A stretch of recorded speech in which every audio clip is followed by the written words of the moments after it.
రాష్ట్రానికి ఇచ్చిన లక్షల కోట్లు ఏమయ్యాయని ప్రశ్నించారు ప్రధాని మోదీ. కాంగ్రెస్ ఫేక్ వీడియోల ఫ్యాక్టరీ ఓపెన్ చేసిందన్నారు. జూన్ 4న దేశం గెలుస్తుందని, 140 కోట్ల మంది సంకల్పం గెలుస్తుందన్నారు మోదీ. 10 లక్షల కోట్లు తెలంగాణకిస్తే రేవంత్ గాడిద గుడ్డిచ్చారనడం ఏంటని మండిపడ్డారు కిషన్ రెడ్డి.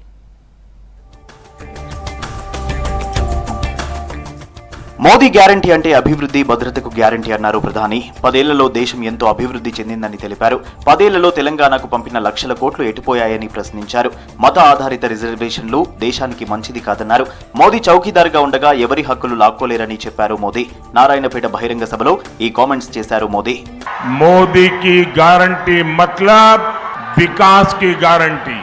మోదీ గారి గ్యారంటీ అంటే గ్యారంటీ गा पुरता ये गारंटी एक ही चट्टान है, वो चट्टान है आपका मोदी.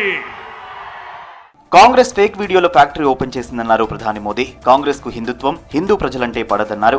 రామ మందిరం కట్టడం కాంగ్రెస్ కు ఇష్టం లేదని చెప్పారు. పాలమూరులో ఎన్నో వనరులున్నా జనం ఇక్కడి నుంచి వలసపోతున్నారని విమర్శించారు. సమాజంలో విషం నింపేందుకు కూటమి నేతలు ప్రయత్నిస్తున్నారని ఆరోపించారు మోదీ. आप लोगों ने केसीआर को चुना, लेकिन जब तेलंगाना बना तो वो आपको भूल गए ना. नए मुख्यमंत्री भी इसी इलाके से चुने गए हैं, लेकिन वो भी दिल्ली के हाई कमान को ही खुश करने और हिसाब किताब देने में लगे हैं. तेलंगाना में इस स्थिति को बदलने के लिए जरूरी है कि अब बीजेपी को ज्यादा से ज्यादा प्रतिनिधित्व मिले. రాష్ట్రంలో కాంగ్రెస్ బీఆర్ఎస్ ఎంఐఎం ను తెలంగాణ వద్దంటోందన్నారు ప్రధాని మోదీ. జూన్ 4న దేశం గెలుస్తుందని, 140 కోట్ల మంది సంకల్పం గెలుస్తుందని చెప్పారు. హైదరాబాద్, సికింద్రాబాద్, మల్కాజ్గిరి, చేవెళ్ల అభ్యర్థుల గెలుపు కోరుతూ ఎల్బీ స్టేడియంలో ఏర్పాటు చేసిన సభలో మాట్లాడారు మోదీ. వచ్చే ఎన్నికల్లో ఆర్టికల్ 370 రద్దు, ట్రిపుల్ తలాక్ ను వ్యతిరేకించిన వాళ్ళు ఓడిపోతారన్నారు మోదీ. కాంగ్రెస్ और उसकी जैसी सोच वाली पार्टियां कुछ भी कर सकती है. यहां हैदराबाद में भी एमआईएम को इसलिए ही खुली छूट दी गई है, वोट बैंक न नाराज हो जाए इसी डर से ना तो कांग्रेस और ना ही बीआरएस हैदराबाद मुक्ति दिवस मनाना चाहती है. తెలంగాణకు కేంద్రం 10 లక్షల కోట్లు ఇస్తే సీఎం రేవంత్ గాడిద గుడ్డుతో పోలుస్తున్నారని ఫైరయ్యారు సికింద్రాబాద్ ఎంపీ అభ్యర్థి కిషన్ రెడ్డి. మిడిమిడి జ్ఞానంతో రేవంత్ మాట్లాడుతున్నారని విమర్శించారు. రిజర్వేషన్లపై కాంగ్రెస్ తప్పుడు ప్రచారం చేస్తోందని ఆరోపించారు కిషన్ రెడ్డి.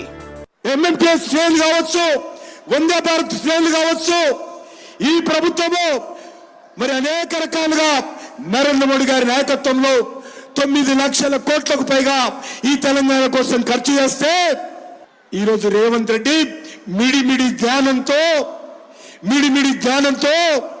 భారతీయ జనతా పార్టీని విమర్శిస్తున్నారు. కేంద్ర ప్రభుత్వము 9 లక్షల కోట్ల రూపాయల పైగా ఖర్చు చేస్తే ఆయన పేద ప్రజలకు ఇచ్చేటువంటి బియ్యము నరేంద్ర మోడీ గారు ఇస్తుంటే అది గాడిద గుడ్డుతో పోలుస్తాడా? సిరిసిల్ల నేతన్నల దీనస్థితికి కేటీఆర్, కేసీఆరే కారణమన్నారు కరీంనగర్ బీజేపీ ఎంపీ అభ్యర్థి బండి సంజయ్. కేసీఆర్ కంటే కేటీఆర్ ఎక్కువ అధికారం చెలాయించారని విమర్శించారు. సిరిసిల్ల ఎమ్మెల్యేగా ఉన్న కేటీఆర్ దాదాగిరి, గూండాగిరి చేయడం తప్ప అభివృద్ధి చేయలేదన్నారు సంజయ్. అధికారం వేనక మీరును కాంగ్రెస్ తిట్టుకుంటూ స్టార్ట్ చేశారు. అంత పొలిటికల్ డ్రామా ఇది.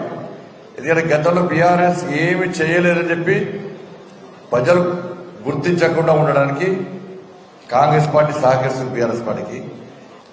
సిరిసిల్లలో నేతన్నల బతుకులు ఈ విధంగా మారడానికి కారకుడు కేసీఆర్ కొడుకు కాదా ఫస్ట్ చెప్పాలి. ప్రత్యేక మేనిఫెస్టో విడుదల చేశారు నిజామాబాద్ ఎంపీ అభ్యర్థి అరవింద్. విజన్ డాక్యుమెంట్ పేరుతో 10 అంశాలపై మేనిఫెస్టో రిలీజ్ చేశారు. గత ఎన్నికల్లో పసుపు బోర్డుపై హామీ ఇచ్చి సాధించారని, ఇప్పుడు యువతకు ఉద్యోగావకాశాలపై దృష్టి పెడతానని తెలిపారు.